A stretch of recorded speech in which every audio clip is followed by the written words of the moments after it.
नमस्कार, मैं हूं विनीत। आज है 8 अगस्त और दिन है शनिवार।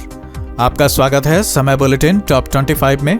आइए नजर डालते हैं उत्तर प्रदेश की आज की बड़ी खबरों पर। महिला सुरक्षा पर सीएम योगी का सख्त संदेश। फसल बीमा कराने की तारीख बढ़ी। केंद्रीय कर्मचारियों का शिक्षा भत्ता बढ़ा।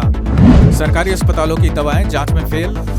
जिंदा लोगों को मृत दिखाकर बांटी विधवा पेंशन। पीएनसी इंफ्राटेक के राजनीतिक कनेक्शन पर उठे नए सवाल।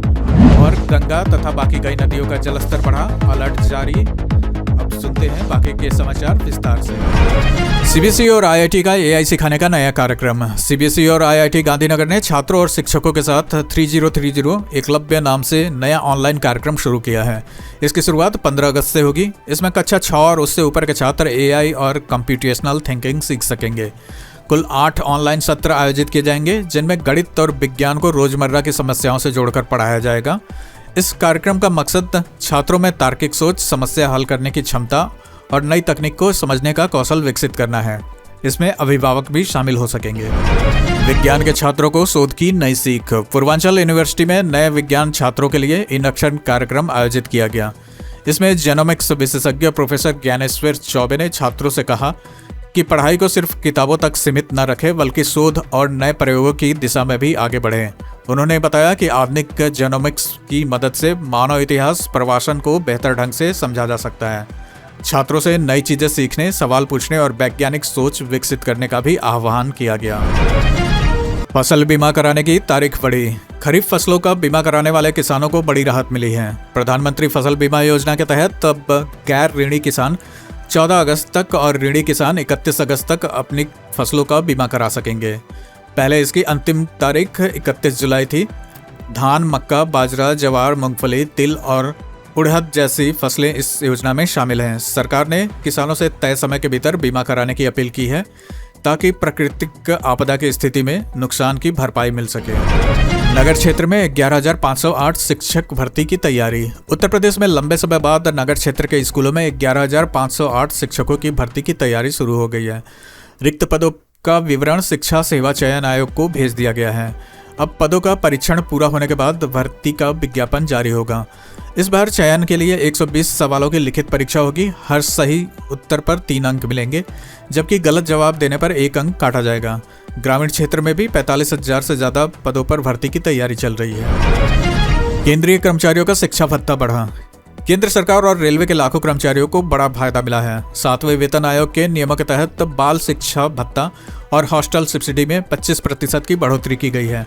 अब प्रति बच्चे मिलने वाला शिक्षा भत्ता 2,250 रुपये से बढ़कर 2,812 रुपये 50 पैसे हो गया है। यानी हर बच्चे पर 562 रुपये 50 पैसे प्रति माह का अतिरिक्त लाभ मिलेगा। हॉस्टल सब्सिडी भी बढ़ाकर 8,437 रुपये 50 पैसे प्रति माह कर दी गई है। यूपी में बनेंगे 10,000 नए ग्राम संगठन। यूपी में ग्रामीण महिलाओं को आर्थिक रूप से मजबूत करने के लिए 10,000 नए ग्राम संगठन बनाए जाएंगे। सरकार का लक्ष्य ज़्यादा से ज़्यादा महिलाओं को स्वयं सहायता समूहों से जोड़ना है। नए संगठन बनने से नए समूह बनाने तथा बंद पड़े समूहों को फिर से सक्रिय करने और गांव में सामुदायिक नेतृत्व मजबूत करने में मदद मिलेगी। सरकार का कहना है कि इससे महिलाओं को बचत, रोजगार, प्रशिक्षण और सरकारी योजनाओं का लाभ आसानी से मिल सकेगा। यूपीपीएससी में आर्किटेक्चरल असिस्टेंट की भर्ती। सरकारी नौकरी की तैयारी कर रहे युवाओं के लिए अच्छी खबर है। उत्तर प्रदेश लोक सेवा आयोग ने आर्किटेक्चरल असिस्टेंट के 37 पदों पर भर्ती के लिए आवेदन शुरू कर दिए हैं। ऑनलाइन आवेदन की अंतिम तारीख 3 सितंबर है। 21 से 40 साल तक के उम्मीदवार आवेदन कर सकते हैं। आरक्षित वर्ग को नियमानुसार आयु में छूट मिलेगी।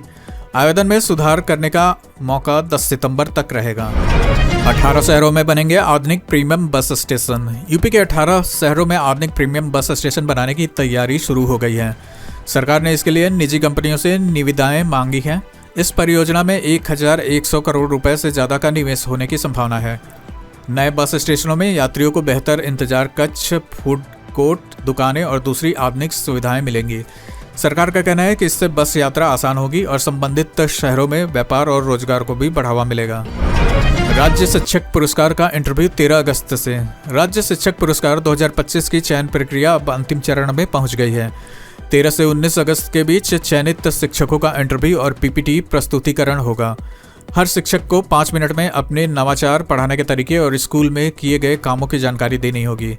इसके बाद राज्य चयन समिति अंतिम चयन करेगी। विभाग ने पूरा कार्यक्रम जारी कर दिया है। महिला सुरक्षा पर सीएम योगी का सख्त संदेश। मुख्यमंत्री योगी आदित्यनाथ ने महिला सुरक्षा और कानून व्यवस्था को लेकर अफसरों को सख्त निर्देश दिए हैं। उन्होंने कहा कि महिलाओं से छेड़छाड़ करने वाले, सोहदों और माहौल बिगाड़ने वालों के खिलाफ बिना ढिलाई कार्रवाई की जाए। कांवड़ यात्रा के दौरान सुरक्षा व्यवस्था मजबूत बनाए रखने और अफवाह फैलाने वालों पर भी कड़ी नजर रखने के निर्देश दिए गए हैं। मुख्यमंत्री ने कहा कि धार्मिक आयोजनों में गड़बड़ी फैलाने वालों के खिलाफ जीरो टॉलरेंस की नीति अपनाई जाएगी। फिरोजाबाद का कांच का कारोबार दुनिया में चमका। फिरोजाबाद का कांच उद्योग अब दुनिया के 100 से ज़्यादा देशों तक पहुंच चुका है। ODOP योजना के तहत मिले बढ़ावे के बाद यहां बनी चूड़ियां और दूसरे कांच के उत्पाद यूरोप, अमेरिका, जापान, जर्मनी और मिडिल ईस्ट समेत कई देशों में भेजे जा रहे हैं। इस उद्योग से जिले में रोजगार के नए मौके बढ़े हैं।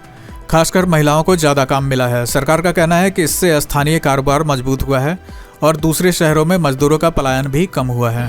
PNC इंफ्राटेक के राजनीतिक कनेक्शन पर उठे नए सवाल। लखनऊ कानपुर एक्सप्रेसवे की खराब गुणवत्ता को लेकर निर्माण कंपनी PNC इंफ्राटेक एक बार फिर चर्चा में है। सड़क धंसने और बार बार मरम्मत की नौबत आने के बाद कंपनी पर सवाल उठ रहे हैं। इसी बीच कंपनी के पुराने कारोबारी और राजनीतिक संबंध भी चर्चा में है। रिपोर्ट के मुताबिक भाजपा के राज्यसभा सांसद नवीन जैन पहले कंपनी के होल टाइम डायरेक्टर रह चुके हैं। कंपनी पर पहले भी CBI की जांच और दूसरे मामलों में आरोप लग चुके हैं। वहीं एक्सप्रेसवे की गुणवत्ता की जांच IIT खड़गपुर की टीम कर रही है। उमा शंकर सिंह को अंतिम विदाई, उमड़ा जन सैलाब। बलिया के रसड़ा से बसपा विधायक उमा शंकर सिंह को गुरुवार को राजकीय सम्मान के साथ अंतिम विदाई दी गई। उनके अंतिम दर्शन के लिए बड़ी संख्या में लोग पहुंचे और पूरे इलाके में शोक का माहौल रहा। दिल्ली में इलाज के दौरान उनका निधन हुआ था। लखनऊ में मुख्यमंत्री योगी आदित्यनाथ, बसपा प्रमुख मायावती समेत कई नेताओं ने उन्हें श्रद्धांजलि दी। इसके बाद पार्थिव शरीर को बलिया लाया गया, जहां 82 घाट पर उनका अंतिम संस्कार किया गया। कानपुर में 218 किलो गांजा बरामद। कानपुर पुलिस ने बड़ी कार्रवाई करते हुए 2 कारों से 218 किलो गांजा बरामद किया है। इस मामले में 2 तस्करों को गिरफ्तार किया गया है। पुलिस के मुताबिक दोनों आरोपी ओडिशा से गांजा लाकर कानपुर समेत दूसरे शहरों में सप्लाई करने वाले थे। जांच में आरोपियों के मोबाइल से कई वॉइस मैसेजेस भी मिले हैं, जिनमें गिरोह का सरगना माल कहां पहुंचाना है इसकी जानकारी दे रहा है। पुलिस अब पूरे नेटवर्क और दूसरे आरोपियों की तलाश में जुटी है। ABC ID के बिना नहीं भर सकेंगे परीक्षा form. Abdul Kalam technical university से जुड़े कॉलेजों के छात्रों के लिए अब ABC ID अनिवार्य कर दी गई है। बिना इस ID के छात्र परीक्षा फॉर्म नहीं भर सकेंगे और उनका रिजल्ट भी रोका जा सकता है। विश्वविद्यालय ने सभी कॉलेजों को 15 अगस्त तक छात्रों की ABC ID बनवाकर रिकॉर्ड अपडेट करने के निर्देश दिए हैं। जिन छात्रों की ID अभी तक नहीं बनी है, उन्हें जल्द यह प्रक्रिया पूरी करने की सलाह दी गई है, ताकि परीक्षा और रिजल्ट में किसी तरह की परेशानी न हो। गोरखपुर यूनिवर्सिटी के हॉस्टल पर राज्यपाल नाराज। गोरखपुर यूनिवर्सिटी के हॉस्टलों की खराब व्यवस्था पर राज्यपाल आनंदीबेन पटेल ने नाराजगी जताई है। निरीक्षण के दौरान उन्होंने मेस में इस्तेमाल हो रहे खाने के तेल की गुणवत्ता पर सवाल उठाए और मौके पर ही जांच के लिए सैंपल लेने के निर्देश दिए। राज्यपाल ने हॉस्टलों की खराब हालत और मरम्मत में देरी पर भी चिंता जताई। उन्होंने कहा कि जब मुख्यमंत्री के शहर में यह स्थिति है तो बाकी जगहों के हालात का अंदाजा लगाया जा सकता है। गंगा तथा बाकी कई नदियों का जलस्तर बढ़ा, अलर्ट जारी। वाराणसी में लगातार बढ़ रहे गंगा के जलस्तर से कई घाटों का आपसी संपर्क टूट गया है। हरिश्चंद्र घाट के आसपास के मंदिर पानी में घिर गए हैं और दशाश्वमेध घाट पर गंगा आरती का स्थान भी बदला जा सकता है। प्रशासन ने लोगों से नदी के किनारे जाने से बचने की अपील की है। उधर बस्ती में सरयू नदी का जलस्तर भी तेजी से बढ़ रहा है, जिससे बाढ़ का खतरा पैदा हो गया है। हालात पर लगातार नजर रखी जा रही है और जरूरत पड़ने पर सुरक्षा व्यवस्था और बढ़ाई जाएगी। आरक्षण पर भागवत के बयान पर राजनीति तेज। आरक्षण को लेकर संघ प्रमुख मोहन भागवत के बयान के बाद राजनीतिक बयानबाजी तेज हो गई है। नगीना सांसद चंद्रशेखर आजाद ने सरकार से जाति आधारित जनगणना कराने और उसके आर्थिक आंकड़े सार्वजनिक करने की मांग की है। उन्होंने कहा कि सही आंकड़े सामने आने के बाद ही पता चल सकेगा कि किस वर्ग को कितना लाभ मिला और कौन सा अब भी पीछे है। साथ ही उन्होंने मंडल आयोग की बाकी सिफारिशें लागू करने की भी मांग की। राहुल गांधी के कार्यक्रम को फिर मिली मंजूरी। प्रयागराज में राहुल गांधी के छात्रों की गूंज कार्यक्रम को लेकर चला विवाद फिलहाल खत्म हो गया है। केपी पाठशाला ट्रस्ट ने कुछ शर्तों के साथ कार्यक्रम की फिर से अनुमति दे दी है। इससे पहले ट्रस्ट ने अनुमति वापस ले ली थी।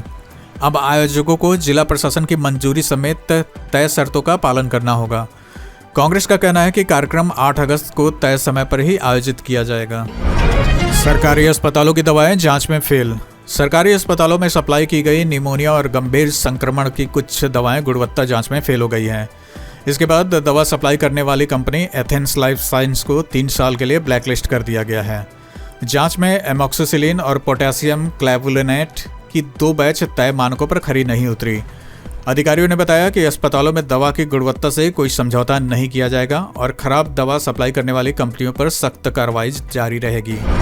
यूपी कांग्रेस में बड़ा संगठनात्मक बदलाव। 2027 विधानसभा चुनाव की तैयारी के बीच कांग्रेस ने उत्तर प्रदेश में बड़ा संगठनात्मक बदलाव किया है। पार्टी ने अपने सभी 6 सह प्रभारियों को हटाकर उनकी जगह नए पदाधिकारियों की नियुक्ति की है। कांग्रेस का कहना है कि नई टीम के साथ संगठन को और मजबूत किया जाएगा। इससे पहले भी पार्टी ने प्रदेश प्रभारी को बदला था। अब नए पदाधिकारियों के साथ चुनावी तैयारियों को तेज करने की रणनीति बनाई जा रही है। हाईकोर्ट का बड़ा फैसला, ऐसे नहीं वसूला जा सकता किराया। इलाहाबाद हाईकोर्ट ने अहम फैसला सुनाते हुए कहा कि नगर पालिका दुकान का बकाया किराया भू राजस्व की तरह वसूल नहीं कर सकती। अदालत ने रामपुर के एक मामले में तहसीलदार की वसूली कार्रवाई को रद्द कर दिया। हालांकि कोर्ट ने यह भी साफ किया कि नगर पालिका कानून में मौजूद दूसरे वैध तरीकों से बकाया किराया वसूल सकती है। यह फैसला दुकान किराए से जुड़े मामलों में महत्वपूर्ण माना जा रहा है। शारदा नदी का कटान तेज, किसानों की बड़ी चिंता। लखीमपुर खीरी में शारदा नदी का कटान लगातार तेज होता जा रहा है। अब तक करीब 50 एकड़ खेती की जमीन नदी में समा चुकी है और कई किसानों की गन्ने की फसल बर्बाद हो गई है। नदी का बहाव अब घरों के भी करीब पहुंच गया है, जिससे ग्रामीणों की चिंता बढ़ गई है। दूसरी ओर मोहाना नदी का जलस्तर भी बढ़ रहा है। प्रशासन हालात पर नजर रखे हुए है, जबकि ग्रामीण सुरक्षा के इंतजाम बढ़ाने की मांग कर रहे हैं। जिंदा लोगों को मृत दिखाकर बांटी विधवा पेंशन। सहारनपुर में विधवा पेंशन योजना में बड़ा फर्जीवाड़ा सामने आया है। आरोप है कि सरकारी रिकॉर्ड में जिंदा लोगों को मृत दिखाकर उनकी पत्नियों के नाम पर विधवा पेंशन मंजूर करा दी गई। शुरुआती जांच में 2 मामले सही पाए गए हैं, जबकि कई और मामलों की जांच चल रही है। शिकायत के बाद प्रशासन ने पूरे मामले की जांच शुरू कर दी है। आरोप है कि फर्जी मृत्यु प्रमाण पत्र बनाकर सरकारी रिकॉर्ड में भी हेरफेर की गई। असम बाढ़ पीड़ितों के लिए बनेंगे 1000 घर। All India federation of diploma engineers Assam बाढ़ पीड़ितों की मदद के लिए आगे आया है। फेडरेशन के राष्ट्रीय अध्यक्ष एनडी द्विवेदी ने बताया कि वह असम बाढ़ पीड़ितों की मदद के लिए मुख्यमंत्री योगी आदित्यनाथ से भी मुलाकात करेंगे। उत्तर प्रदेश के डिप्लोमा इंजीनियरों ने अब तक 10 लाख रुपए की सहयोग राशि दी है। देश भर से अब तक लगभग 4 लाख डिप्लोमा इंजीनियर आगे आए हैं तथा पीड़ित परिवारों को खाने पीने की वस्तुएं, कपड़े, बिस्तर, दवाएं आदि दिए जा रहे हैं। फेडरेशन ने प्रभावित क्षेत्रों में 1000 विस्थापित घरों को 2 कमरे का मकान बनाकर देने का निर्णय भी लिया है। इसी के साथ आज की खबरों का सिलसिला हम यहीं समाप्त करते हैं। अगर आपको लगता है ऐसी खबरें जरूरी हैं तो चैनल सब्सक्राइब करके जुड़े रहिए।